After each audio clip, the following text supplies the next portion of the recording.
दोस्तों, जैसे कि आज आपसे हम एक ऐसी शख्सियत को रूबरू कराने जा रहे हैं जो कि पिछले लगभग 10-15 सालों से जीवन में अपने बड़े बड़े ओहदों पर काम करने के अलावा आज मुंबई जैसी महानगरी के अंदर ना केवल बड़े ब्रांड के साथ उन्होंने काम किया है, बल्कि रिसेंटली, जैसे कि आपको जानकर खुशी होगी, उन्होंने अभी एक फिल्म, अक्षय कुमार जी की फिल्म टॉयलेट एक प्रेम कथा में एक बड़ी अच्छी भूमिका भी अदा करी है। तो आइए हम आपको एक ऐसी शख्सियत से मिलाते हैं, जी हाँ, विक्रम वीरा से। विक्रम वीरा अभी मुंबई के अंदर अपने परिवार सहित रहते हैं और उन्होंने बहुत से अच्छे अपने प्रतिभा को दिखाकर ना केवल अच्छे स्टारों के साथ काम करने का अनुभव है उनको, बल्कि उन्होंने कई अच्छे डायरेक्टर और प्रोड्यूसरों के साथ बहुत बड़ी बड़ी फिल्मों की आगे उनकी योजनाएं भी चल रही हैं। तो आइए हम सीधा बात करते हैं विक्रम वीरा जी से।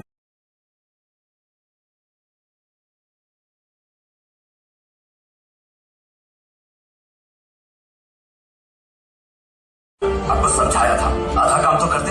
अब सीएम ने मीटिंग बुलाई है।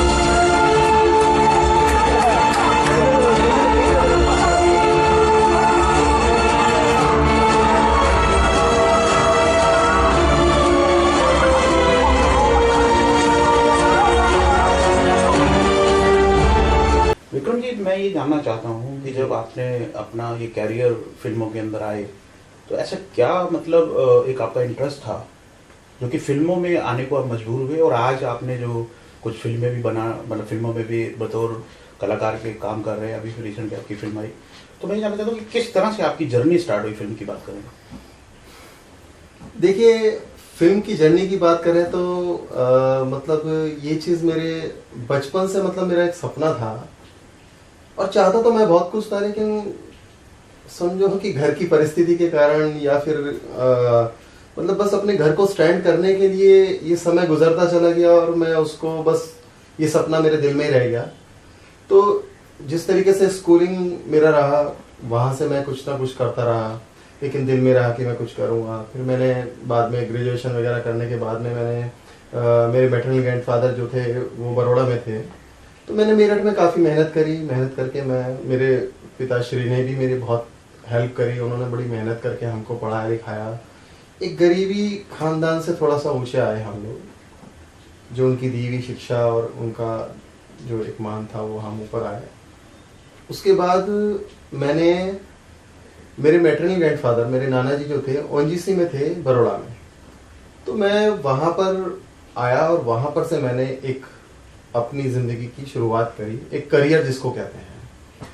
तो वहाँ से ईश्वर की कृपा है कि मैंने छोटे छोटे काम करने चालू करे और मुझे लोगों के अच्छे संपर्क मिलते गए, लोग मेरे हाथ पकड़ते चले गए और बस मतलब मैं एक मेडिकल फील्ड में मैंने अपना प्रोग्रेस किया और चलते चलते चलते मैं काफ़ी वहाँ के नामचीन हॉस्पिटल का hospital administrator, operational head and strategy manager बना। और उसके बाद मेरा मतलब एक इस तरीके का रोल अदा था कि मैं हेल्थ मिनिस्ट्री और बड़े बड़े रिलेशन मैनेजर की तरह मैं ये काम करता था। विक्रम जी, एक चीज और है, जैसे कि लोग जो है, आपने जैसे बताया कि आप एक अच्छे परिवार से आए हैं, बड़ौदा, मेरठ में जन्म लिया, बड़ौदा में शिफ्ट करे, उसके बाद मुंबई नगरी, जहाँ पर कि कितने लोग पूरे जीवन संघर्ष करते गुजर जाते हैं जी। तो आपने जब यहाँ मुंबई में कदम रखा तो क्या सोच कर रखा? जी, देखिए, मुंबई में कदम रखने के लिए तो बस अगर मैं एक ही, अगर किसी को इसका क्रेडिट जाता है तो वो मेरी वाइफ को जाता है, क्योंकि हम लोगों ने पहले वहां से प्लान बनाया कि हमको कैसे, इच्छा मेरी थी लेकिन साथ उसका था। अगर उसका साथ नहीं होता तो मैं यहाँ पर कुछ नहीं कर सकता था। और आज भी मुंबई के अंदर अगर मैं टिका हूँ और मैं कुछ कर रहा हूँ तो वो मैं अपनी वाइफ की बदौलत, इससे ज़्यादा मैं और कुछ नहीं कह सकता। वहाँ से मैं आया, आने के बाद ऑब्वियसली मतलब वहाँ से मैंने काफ़ी अच्छा पैसा कमाए थे, जो मैंने वहाँ पर, मैं हॉस्पिटल इंडस्ट्री में था तो ऑब्वियसली, जैसा आपने बताया। और यहाँ पर आके तो दुनिया ही लगती, बिल्कुल, मतलब लेकर आए थे हम तो सपना कि भाई यहाँ पर क्या होगा, ये होगा, आसानी से चलो कुछ हो जाएगा, 1-2 साल में कुछ हो जाएगा। लेकिन यहाँ की कहानी कुछ और थी, हकीकत कुछ और थी, जिसका हमने सामना किया है। तो जो हम वहां से पैसा वगैरह लिए लाए थे, ये सब कुछ किया था, वो तो मतलब 2 साल में खत्म ही हो गया था। अब उसके बावजूद हम करते क्या?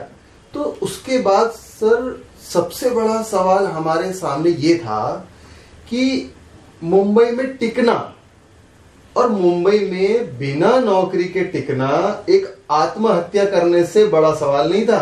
बिल्कुल ठीक है। तो भैया हमने कहा कि एक्टिंग तो जरा साइड में रख दो, पहले टिक तो जाओ। बिल्कुल। तो फिर मैंने और मेरी मतलब काफी परेशानी हो गई हमारे को कि हम लोग सोचने लगे कि किराया कैसे जाएगा। तो इस हद तक हमारी कंडीशन आ गई कि भाई करेंगे क्या, किससे लेंगे उधार। इवन आप मानेंगे नहीं, ऐसी बात कह रहा हूँ कि मेरी मिसेस ने अपने जेवर तक बेच दिए, और वो बेचने के बाद हमने किराया दिया, कुछ गाड़ी चलाई, लेकिन कब तक करते, आज करेंगे कल तक कब तक करेंगे। फिर हमने कुछ इश्तिहार पढ़ने चालू करे कि कुछ पार्ट टाइम जॉब मिल जाए, जो कि हम पार्ट टाइम जॉब करते रहे और साथ के साथ हमारा एक्टिंग का काम भी चलता रहे, मतलब जिसमें आप आगे निकलना चाहते थे। लेकिन काफी मेहनत करी, काफी आर्टिकल्स देखे, काफी हमने इश्तिहार देखे, लेकिन नहीं हो पाया वो। अच्छा, ईश्वर की कृपा से मैं पहले से फिट हूँ, एक्टर हूँ तो फिट हूँ, मिसेज भी फिट है। एक इश्तिहार पे मेरा ध्यान गया योगा। तो ध्यान करा कि भाई योगा से क्या हो सकता है कि एक तो हम अपने को फिट भी रख सकते हैं, दूसरा लोगों को अगर हम देते हैं तो उससे पैसे भी कमाए जा सकते हैं। तो अब इसके लिए योगा मैं पहले से करता था, मेरे को पता था, बट एक कहने का मतलब होता है ना कि भाई सिस्टमैटिक, मतलब एक सिमेट्रिकली पेड़ पत्ते जो है ऊपर से गिनना है कि नीचे से गिनना है, तो वो अपने को पता नहीं था। तो उसके लिए फिर मैंने देखा कि भाई यहाँ पर कोई इंस्टीट्यूट है बेहतरीन, मैंने वो ज्वाइन किया। पैसे ना होते हुए भी मैंने वो ज्वाइन किया, कैसे भी कि नहीं मैं करूंगा। तो सर मैं यहाँ से कई किलोमीटर जाता था ट्रेन से, लोकल ट्रेन से, वहां से बस पकड़ के मैंने वो 2-3 महीने का कोर्स किया, सर्टिफिकेट लिया, और उसके बाद मैंने योगा देना स्टार्ट किया। ईश्वर की कृपा से मेरे को अच्छा खासा पैसा मिलने लगा, जो मेरी घर की गाड़ी चलने लगी। तो तब से मतलब मैं यहाँ पर जो है, और आज की तारीख में मेरी मिसेस और मैं, हम दोनों मिलके मतलब अपना ये पार्ट टाइम काम करके अपना अच्छे से मुंबई में बेस्ट फ्लैट में रहते हैं, अपना पूरा परिवार लेके, बच्चों को भी पढ़ा रहे हैं, अपना भी कर रहे हैं, और एक्टिंग भी कर रहा हूँ, और अच्छे बड़े काम भी कर रहा हूँ। जैसे कि आपने बताया कि आपकी पत्नी का काफी योगदान रहा है, नेचुरल है कि ईश्वर ने आपको एक ऐसे ना मतलब शख्स जो भी आपके जीवन में बहुत अहम रोल अदा कर रहे हैं जी। अब बात आती है कि आपने जो वहां से एक यात्रा मुंबई की जो आरंभ करी, परिवार को भी साथ लेकर रह रहे हैं, लोग अकेले यहाँ पर नहीं अपनी व्यवस्था कर पाते। तो अब एक्टिंग की अगर बात करें तो ऐसे क्या मीठे अनुभव आप शेयर करना चाहेंगे कि कैसे काम मिलना आपको स्टार्ट हुआ, और जैसे आपने अभी आपकी फिल्म जो आई टॉयलेट एक प्रेम का था, उससे पहले कुछ आपने कुछ टीवी और एड्स वगैरह जो किए, उस बारे में थोड़ा सा बताइए। देखिए, जैसे जब हम मुंबई आए, तो मुंबई आने के बाद मुंबई का नाम भी हमने पहले सुन रखा था, और ऑब्वियसली अपने आप में वो माया नगरी है। मतलब आदमी आकर यहाँ पर दोनों ही चीजें हैं, आदमी पे डिपेंड करता है कि वो बहक भी जाता है और संभल भी जाएगा जिस चीज के लिए। तो ऑब्वियसली मैं तो इतना कुछ छोड़कर आया था, इतनी बड़ी जॉब छोड़कर आया, घर छोड़कर आया, मेरी बीवी का साथ है, माता जी का साथ है, उनका आशीर्वाद है, तो ये तो हो नहीं सकता कि मैं यहाँ पर आकर कहीं विचलित हो जाऊं या कहीं डाइवर्ट हो जाऊं। तो मैंने देखा कि जब मैंने यहाँ पर आया, मैंने थिएटर किया, थिएटर के बाद फिर मैंने एक्टिंग की बारीकी को जानने के लिए मैंने यहाँ पर वेल नॉन इंस्टीट्यूट से मैंने डिप्लोमा कोर्सेज किया, और जहाँ से काफी बड़े बड़े स्टारों ने किया है, तो वहां से मैंने तालीम प्राप्त की, और मैंने एक्टिंग को बारीकी से जाना। एक्टिंग के साथ साथ मैं आपको एक बहुत अच्छी चीज बताता हूं कि हमारे जो गुरु थे, जब हम बाहर काम करने निकले, बहुत अच्छा मैं आपको वाकया बताता हूं, तो लोगों ने कहा कि यार एक्टिंग सीखने की क्या जरूरत होती है, वो तो एक्टर होता है, एक्टिंग में क्या बोला, तो आपने तो यार इतने लाख रुपए बेकार में बर्बाद कर दिया, इससे अच्छा तो आप कुछ काम कर लेते, किसी को देके कर लेते। मेरे गुरु ने मुझे एक बात कही थी जो हमें पढ़ाई जाती थी कि भैया एक्टर 19 हो चलेगा, मगर आदमी 21 होना चाहिए। बहुत बढ़िया। तो मैंने उनसे वो कहा, मैंने इतने लाख रुपए में एक ही लाइन सीखी है भाई, कि एक्टर 19 हो मगर आदमी 21 होना चाहिए। अगर आदमी 21 है तो वो सब कुछ बन जाएगा, इंजीनियर, डॉक्टर, एक्टर, सब कुछ बन सकता है। लेकिन पहले आदमी, बाद में कुछ।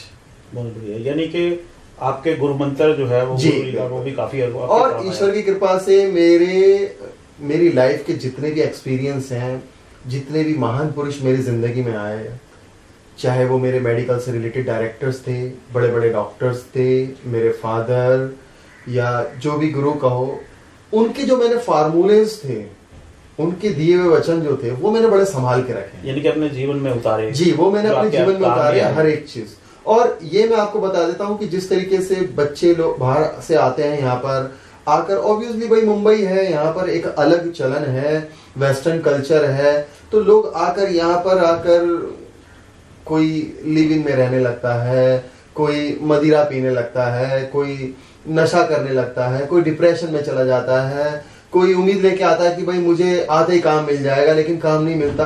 कोई घर वालों से मतलब वादा करके आता है कि मैं तो अमिताभ बच्चन बन के ही आऊंगा, उससे पहले तो मैं आने वाला नहीं हूं, तो बेचारा वो वादा पूरा हो नहीं पाता और अपनी पूरी जिंदगी भी यहाँ गुजार देता है कि उसकी शादी भी नहीं होती और काम भी नहीं मिलता।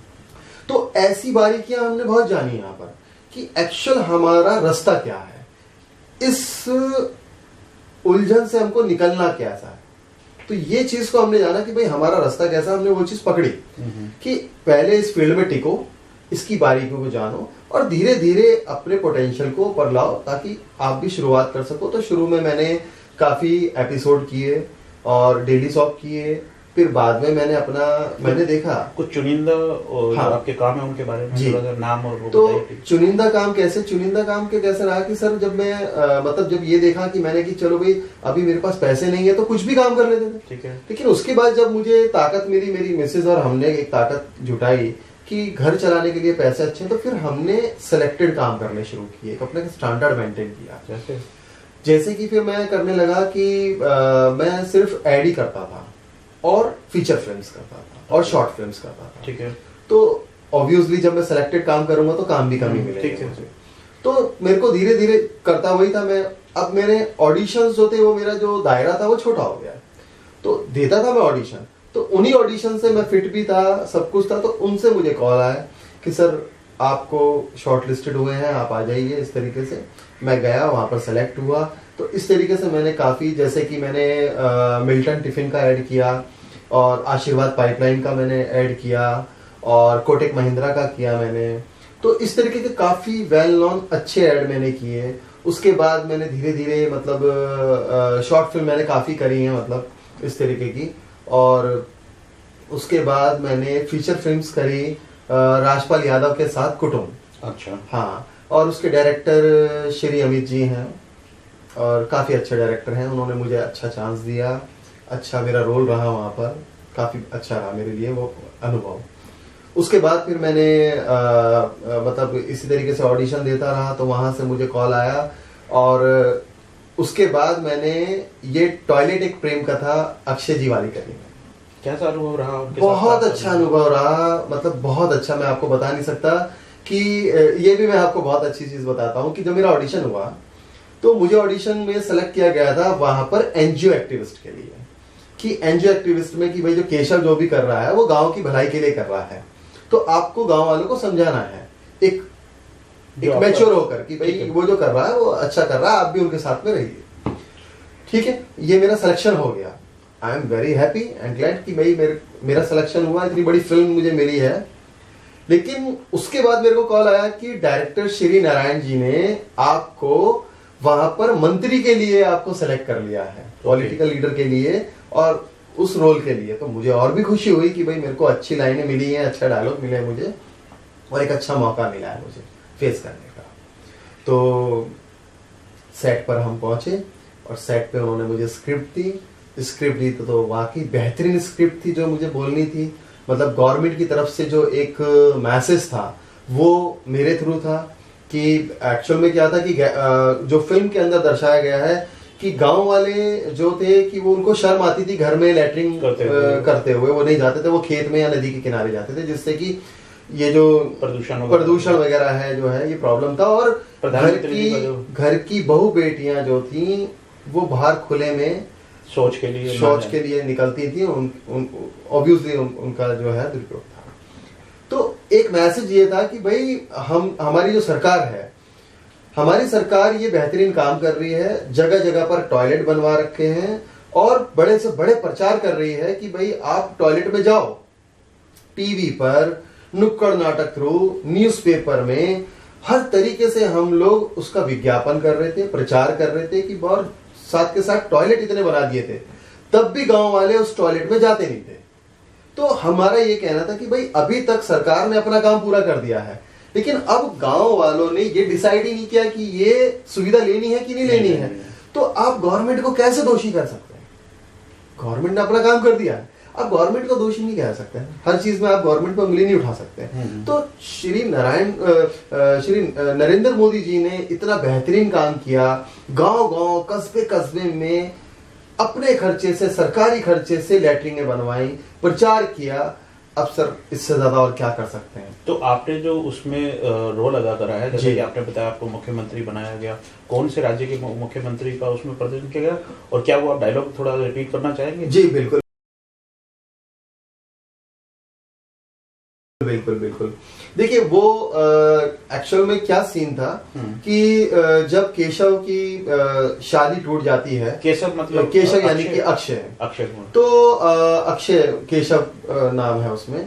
तो उसमें क्या हुआ कि शादी हो जाती है, लेकिन सिर्फ एक उसके घर में टॉयलेट नहीं होता और वो कहीं जुगाड़ करता है, लेकिन वो जो है लीगली नहीं होते हैं, वो किसी तरीके से जुगाड़ करता है, लेकिन अपने घर के अंदर टॉयलेट सेट नहीं कर पाता है, हार जाता है। तो उसकी बीवी कहती है कि तुम क्यों नहीं उसको लीगल करते, सरकार के थ्रू उस काम को पूरा करो, ताकि गवर्नमेंट के थ्रू रहेगा तो ज्यादा अच्छा रहेगा, आपको जुगाड़ नहीं करने पड़ेंगे, कोई चोरी नहीं करनी पड़ेगी। तो केशव गवर्नमेंट के अंदर जाकर उस फाइल को रखता है, काफी चक्कर लगाता है, ये सब करता है, उसके बावजूद भी काम नहीं होता। तो क्या होता है कि उसकी शादी तलाक पर आ जाती है। अच्छा। अब लड़की तलाक देने पे आ गई, आज तलाक होना है, आज सुनवाई होनी है, तलाक है आज। तो गवर्नमेंट के अंदर चर्चा हो गई, नगरों में, शहरों में बड़े बड़े, कि भाई एक सिर्फ टॉयलेट की वजह से तलाक होने जा रहा है। और मीडिया में भी खूब मीडिया क्या हो रही है। तो वहां पर मीडिया के अंदर जब डिबेट्स होती है, तो वहां पर डिबेट्स में उस गांव के जो बड़े सन्यासी हैं, सन्यासी महापुरुष है, वो भी हैं, महिला मंडल की बड़ी जो मेंबर हैं वो भी हैं, और सरकार की तरफ से मैं हूँ। अच्छा। और फिर हमसे जो टीवी के ऊपर डिबेट्स हैं वहां पर, तो वो भूमिका आपकी? जी वो भूमिका है मेरी। तो डिबेट्स के अंदर मैंने जो बोला है, तो डिबेट्स के अंदर जो सन्यासी हैं वो बोल रहे हैं कि भाई यहाँ पर शौचालय से अच्छा तो यहाँ पर शिवालय बनना चाहिए, मंदिर बनना चाहिए, ये बनना चाहिए। अब उधर जो है महिला मंडल की जो प्रधान है वो बोल रही है कि भाई ऑब्वियसली कि महिलाओं को घूंघट में, पर्दे में रखा जाता है, उनको इज्जत दी जाती है, और फिर उनको शौच के लिए बाहर भेज के उनकी इज्जत उछालनी जाती है, उनको बेपर्दा कर रहे हो आप, सीधी सी बात है। तो वही मैं उनको बोल रहा हूँ। अच्छा। डिबेट्स के अंदर वही है कि भाई मैं महिला मंडल से कर रहा हूं कि भाई आज भारत के अंदर सबसे बड़ी शक्ति आपके पास है, महिला मंडल के पास सबसे बड़ी शक्ति है, तो आप इसका यूज क्यों नहीं करते हो? इसका सही यूज करो आप। और इस जैसे पाखंडी पंडित, महापुरुष, ऋषि अगर आपके गांव में रहेंगे तो आपके गांव का विकास कभी नहीं हो सकता, क्योंकि इनके विचार ऐसे हैं। तो मैं उनको भी ये बोल रहा हूं कि भाई आप जो है बड़े से बड़े मंदिर बनाने से अच्छा यहाँ पर टॉयलेट बनाओ, यहाँ के लोगों को, यहाँ की, अब भाई हमारे घर की माँ, बहन, स्त्री, वही एक तरफ उनको देवी कहते हो और उसी देवी को बाहर आप नंगा करते हो। तो किस बात का आप शौचालय, आप किस बात के लिए आप मंदिर बना रहे हो, देवालय बना रहे हो, कौन सी पूजा कर रहे हो, जहां एक तरफ पूजा कर रहे हो और दूसरी तरफ उसी देवी, उसी नारी को जो है नंगा कर रहे हो। तो ये डिबेट्स थी। तो उसमें जो मेरी लाइनें थी, प्रॉपर लाइनें ये थी कि भाई सरकार तो अपना काम कर रही है, जगह जगह उसने टॉयलेट बनवा दिए हैं और जगह जगह प्रचार कर रही है, टीवी पर, नुक्कड़ नाटक थ्रू, विज्ञापनों में, अखबारों में। अब इन गांव वालों ने ही अभी तक डिसाइड नहीं किया कि ये सुविधा लेनी है कि नहीं लेनी है, तो इसमें सरकार क्या करेगी, आप बताइए। तो ये मेरे प्रॉपर डायलॉग थे और ये डिबेट्स था, ये हमारा सीन था। विक्रम जी, आपका नाम विक्रम वीरा जी। तो क्या कुछ मतलब आप किस तरह का, मतलब जैसे आपने नाम भी विक्रम वीरा रखा है, वीर का मतलब वही एकदम है, तो उस पर थोड़ा सा प्रकाश डालिए कि क्या आपने ये फिल्मी नाम रखा है या कि आपका सचमुच में नाम यही है? देखिए, विक्रम वीरा, विक्रम तो मैं प्रणाम करूंगा अपने माता पिता को कि मेरे को मतलब जिस तरीके के मेरे कर्म हैं या फिर नाम से मेरे कर्म हैं, उन्होंने मेरा नाम ऐसा रखा कि मेरे कर्म इतने बलवान हुए, या फिर मेरे आज कर्म को मैं बेंचमार्क करता हूं अपने नाम से तो मैं सेटिस्फाई हो जाता हूं और प्रणाम करता हूं कि मेरे माँ बाप ने वो नाम रखा है। ओके। तो और वीरा, तो वीरा तो हमारे देश में भाई को कहते हैं। ओके। तो ऑब्वियसली भाई मैं अपनी मिसेस को छोड़ के मैं सबका वीरा हूँ, मैं भाई हूँ और वीर कर्म करने वाला हूँ। चाहे मेरे साथ कुछ भी हो जाए, मैं अपने कर्म करता रहूंगा और वीर कर्म करूंगा। मैं ऐसे कोई कर्म नहीं करना चाहता, ऐसे कोई कार्य नहीं करना चाहता जिससे मेरी या मेरी वजह से औरों की नाक कटे या उनको सर झुकाना पड़े। तो मेरे कर्म, चाहे मैं कुछ भी हो जाए, मैं कर्म इतने बेहतरीन करूंगा ईमानदारी और मेहनत से कि नाम जैसा नाम वैसा काम होना चाहिए। जी। आप एक बतौर कलाकार हो गए और फीचर फिल्म में भी आपको मौका मिला, आगे भी आप फीचर फिल्मों पे ही काम करना चाहते हैं जी। क्या आपके दिमाग में कुछ एम्बिशियस आइडिया होंगे कि आपको किस तरह की फिल्में में काम करना, क्योंकि जैसे आपने कहा ना मैं सिलेक्टिव काम करना चाहता हूँ। जी जी। नेचुरली आपने आज तक जैसे ब्रांड के साथ काम किया, मिल्टन हुआ, आपने कोटेक बताया, तो मतलब आपने ब्रांड्स के साथ ब्रांडिंग की। तो आने वाले भविष्य में जैसा आप बता रहे हैं फीचर फिल्म, और जैसे टॉयलेट प्रेम कथा, अक्षय कुमार जैसे बड़े बैनर के साथ फिल्म करना आसान काम नहीं है और आपने वो भी कर दिखाया। तो आने वाले भविष्य में ऐसी कौन सी फीचर फिल्में या किस कंसेप्ट पे आप मतलब आपके मन में है कि मैं उसमें काम करूं, इस तरह के कंसेप्ट पे काम करूं, ऐसा कुछ दिमाग में हो तो? देखिए, अगर हमारी एक फिल्म इंडस्ट्री, एक सिनेमा अगर आपको देखेंगे, अगर आप स्टडी करेंगे, तो कहीं ना कहीं आज हम देखिए 80 नहीं बल्कि 90% देसी हैं। ठीक है। और हमारी जो फिल्में हैं वो बजाय कि हमारी मेट्रो सिटी के अंदर से ज्यादा देखने से ज्यादा वो रिक्शे वाला, चाय वाला हमारी फिल्म देख रहा है, वो हमको हीरो बना रहा है, वो हमें बेस्ट एक्टर बना रहा है। ठीक है। तो हमको उसके नजरिए से पिक्चर देखनी है या बनानी है। तो एक देसी चीज है हमारे इंडिया के अंदर, मेरे अंदर एक वो चीज है, आपके अंदर वो चीज है। जब आप एक इंडिया की देसी चीज रियलिटी जब आप देखते हैं, इवन हम ही नहीं, फॉरेन कंट्री के लोग भी देखते हैं, तो उनको बहुत अच्छा लगता है रियलिटी देखना। तो अगर मैं कभी कुछ कर सका, तो मेरा जो सपना है कि इंडिया की रियलिटी पे, इंडिया की जो सच्चाई है, जो देसी चीज है, उस पे हम फिल्म बनाएं, उसको हम दिखाएं। देखिए, उसमें क्या होता है कि अगर हम जो देसी चीज है, तो अगर जो रियलिटी है हम उस पे फिल्म बनाएंगे, तो पब्लिक उसको देख कर रिलेट करती है।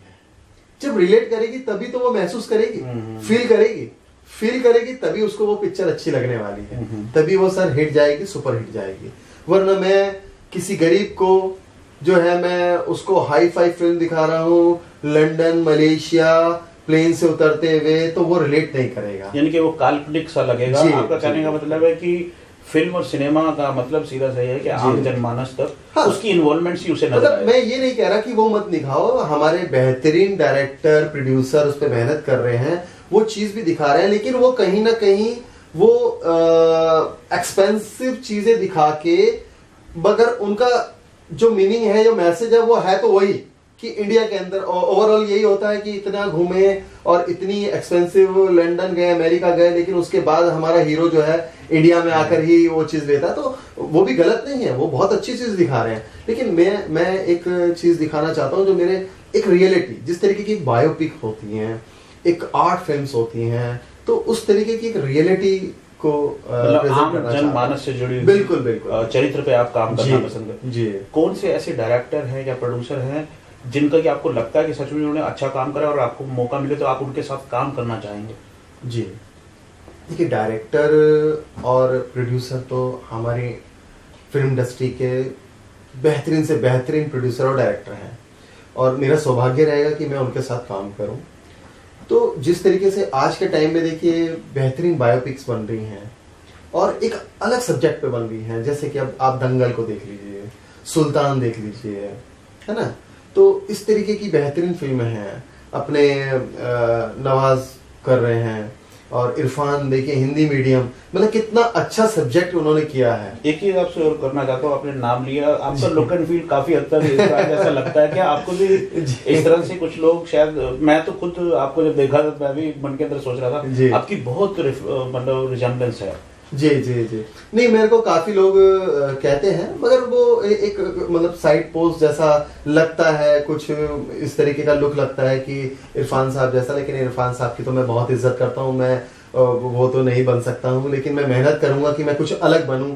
मेरा नाम विक्रम वीरा है, तो मैं विक्रम वीरा के नाम से पहचाना जाऊं। इरफान साहब तो इरफान साहब हैं, तो मैं उनकी इज्जत करता हूँ, रिस्पेक्ट करता हूँ, तो मैं कुछ हद तक ऐसा लगता हूँ, लेकिन मैं चाहता हूँ कि मैं अपनी एक पहचान अलग से बनाऊं। जी, तो एक कलाकार होने के नाते, और अब जब बतौर आप जो है इस तरह से मुंबई में रह के अपने आप को आपने कुछ हद तक स्थापित किया ही है, अगर अपने ब्रांड के साथ काम करा, प्लस अब फीचर फिल्म के साथ, अभी जैसे कुछ लोग मुंबई के अंदर आके अपने भविष्य को, मतलब जैसे आपने कहा कुछ एम्बिशियस काल्पनिक चीजें सोचते हैं, तो क्या आप सचमुच में ऐसा समझते हैं जब आप इस उम्र के पड़ाव पर भी इतनी उपलब्धियां हासिल कर रहे हैं और आगे मतलब अच्छे कुछ संभावनाएं हैं, तो क्या आप गाइड करना चाहेंगे, कुछ लोगों को ऐसा संदेश देना चाहेंगे कि भाई किस तरह से सावधानी लें और ताकि वो एक अच्छा कुछ कर सके सचमुच में इंडस्ट्री के लिए?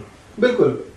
इवन आप पूछ रहे हैं ये बात तो मैं आपको तो बताऊंगा, लेकिन कई बार मेरे साथ शुरू में जब मैं कभी ऑडिशन देता था, तो ऑब्वियसली थोड़ा सा सीनियर होने के नाते उन्होंने मुझसे एक बार ये पूछ लिया था कि विक्रम जी, जो न्यू कमर्स हैं उनके लिए आप कोई 2 लाइनें बोल दीजिए। तो मैंने उनके लिए यही बोला कि देखिए, अगर न्यू कमर्स हैं तो न्यू कमर्स सबसे पहले आकर यहाँ पर मेहनत करें और अपने एक्टिंग पर रियाज करें, और उसके बाद पूरे दिन में 2 से 3 घंटा 4 घंटा वो ऑडिशन जरूर दें। क्योंकि आपको मैं बता देता हूं कि आज ऑडिशन एक ऐसा माध्यम है जो आपको फ्री में रियाज करा रहा है, 1 रुपए नहीं ले रहा है आपसे। ऑडिशन फ्री है, तो आप फ्री में वो रियाज कीजिए। लेकिन कई कलाकार ये बोलते हैं कि ऑडिशन के अंदर सिलेक्शन नहीं हो पाता है, या सर, कई बार कहते हैं भीड़ होती है, वो पता लगता है जी कि बाहर जो है कि जी हो गए सिलेक्शन।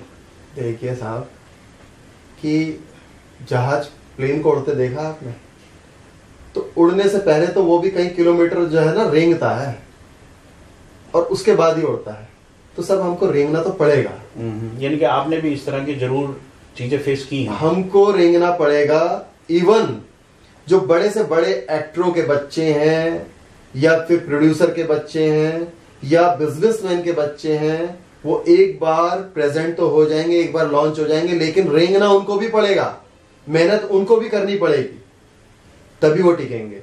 और एग्जाम्पल है आपके सामने, इतने सारे डायरेक्टर, प्रोड्यूसर, एक्टर्स के बच्चे हैं जिन्होंने मेहनत करी है, वो आज दिख रहे हैं। जिन्होंने मेहनत नहीं करी है तो वो सर वो घर बैठे हैं। बिल्कुल ठीक बात है। तो मेहनत तो करनी पड़ेगी, आपको रेंगना तो पड़ेगा, इस रास्ते से हर किसी को निकलना पड़ेगा। वो अलग बात है कि कोई 4 साल में निकल गया, किसी की किस्मत 5 साल में निकल गई, या किसी की किस्मत 15 साल बाद। भगवान मौका देता है, जरूर देता है, हर एक को मौका आता है, उसको संभालने वाला चाहिए। तो मित्रों, जैसा कि आपने सुना कि कितनी बड़ी बात कही विक्रम वीरा ने, सच में बड़ी वीर बात कही है कि मौका मिलता है, लेकिन उस मौके को किस तरह से संभाल सकते हैं आप, ये मायने करता है। और हमें पूरी उम्मीद है विक्रम जी कि आपको, जैसा कि आपने एक शुरुआत करी दी है फीचर फिल्मों से, आने वाले समय में आपको बड़े पर्दे पे हमें और सी बहुत सारी आपकी प्रतिभाएं देखने को मिलेगी। बिल्कुल। Thank you very much ji, thank you.